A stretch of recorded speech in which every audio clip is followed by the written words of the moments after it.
The exchanges with my colleagues, as well as the undeniable fascination of simply seeing some of these submerged warriors and their battlefields, were the inspiration for an earlier book, Lost Warships. Lost Warships was not intended to be a comprehensive review of war at sea, nor a detailed accounting of the development of the warship through history. It was neither full of the technical specifications for these ships, nor a blow-by-blow accounting of sea battles. It was intended for a wider audience of divers, students of the past, and those interested in the saga of war at sea. Nearly 2 decades have passed since I wrote Lost Warships. War at Sea is much more than a rewrite of Lost Warships. The last 2 decades have seen an exponential growth in the number of warship discoveries, and even as I write this at the end of 2017, one of the last enduring mysteries of World War II at sea, the final resting place of the USS Indianapolis, the cruiser that delivered the atomic bomb to Tinian, and the famous carrier USS Hornet, have been found. With colleagues, I am working on new expeditions that may imminently yield even more amazing findings in the deepest parts of the ocean. After I wrote Lost Warships in 1999, I spent 6 years working as the traveling and diving archaeologist and host of National Geographic International's television show, The Sea Hunters, in which I participated in and led expeditions to a number of lost warships, some of them only then recently discovered. None of those wrecks we dived, other than Kublai Khan's lost fleet, were featured in Lost Warships. Since then, archaeology has revealed a vastly larger site and hundreds of new finds. This is one example of many in which the archaeological study of warships has grown in the last 2 decades. Adding to these new finds are amazing new developments that have emerged from ongoing excavations and laboratory analysis of finds from sites like the ongoing study of the massive collection of artifacts from the 1628 wreck of Vasa, the raised turret of the USS Monitor, or the interior of the raised Confederate Civil War submarine H.L. Hunley.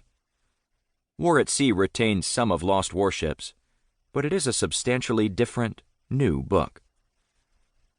Since I wrote Lost Warships, another great shift in terms of the loss of living memory came, as the last veterans of World War I passed away. What is now happening is the passing of the last generation to fight an extended war at sea during World War II. Those veterans who remain are in their 90s. They will soon all be gone, as distant to younger generations as those who fought in the Spanish-American War were to mine. Also striking is the loss of shipwrecks, not only as these sites are trawled away as fishing grounds expand, but also, shockingly, as artifacts are stolen off the seabed by modern salvagers who care nothing of these wrecks as graves or as historic and archaeological sites. This is highlighted not only off the coast of Europe with World War I wrecks, but in the Pacific. The wrecks of the Battle of the Java Sea, 1942, the British heavy cruiser HMS Exeter, the Dutch light cruisers HNLMS Java and HNLMS De Ruyter, the Australian light cruiser HMAS Perth, the British destroyers HMS Electra, HMS Encounter, HMS Jupiter, and the Dutch destroyer HNLMS Kortenauer, were discovered between 2002 and 2008, but subsequently were illegally salvaged. The U.S. Navy's lost submarine, USS Perch, also sunk in the Java Sea, has also been salvaged and destroyed. This is not the looting of a treasure ship for its gold. Here, the illegal salvage is literally of entire ships for their bulk steel. Left behind are scant traces, or nothing at all, in one of the most shocking recent developments in the history of sunken warships. I hope the sections that follow convince you why we must preserve and study these wrecks. Through them, we have learned and can continue to learn the lessons they can teach us about war. This is true especially as these ships and the spaces within them provide eloquent physical testimony about not just the ships, but of life and death, and a sense of those who went down with them.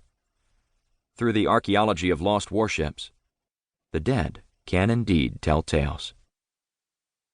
James P. Delgado. Introduction.